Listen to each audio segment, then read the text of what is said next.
Hey guys, Mr. Klein here with another quick hitter. This time we're going to be talking about the Whiskey Rebellion and kind of how George Washington sets the standard of executing and enforcing the laws created by Congress. Let's get it going.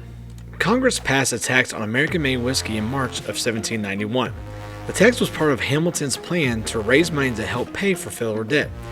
He was also testing the power of the federal governments to control the state's actions.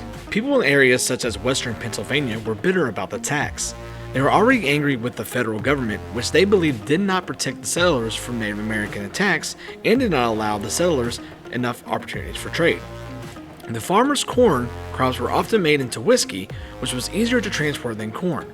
Because cash was rare, whiskey became like money in their region. The farmers believed that the tax was aimed specifically at them. The complaints of western Pennsylvanians were first expressed peacefully, but by 1794 fighting had broken out.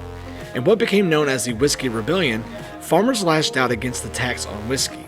Protesters refused to pay the tax. They even tarred and feathered tax collectors.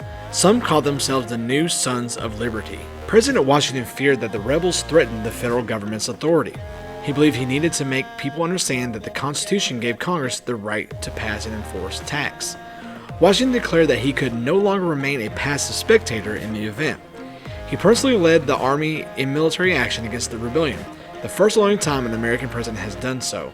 The army of about 13,000 men approached western Pennsylvania in 1794. By this time, most of the rebels had fled. The Whiskey Rebellion ended without a battle. So there you have the Whiskey Rebellion. So just a couple things to recap. It was a tax against whiskey that really upset the Pennsylvania farmers, which is the main way that they were able to use their corn crops. It started out peacefully, and then it ended in protests that became more violent. Washington decides that he needs to enforce a law, leads an army into western Pennsylvania, but by that time the rebellion was fled and it was over. Thanks for watching.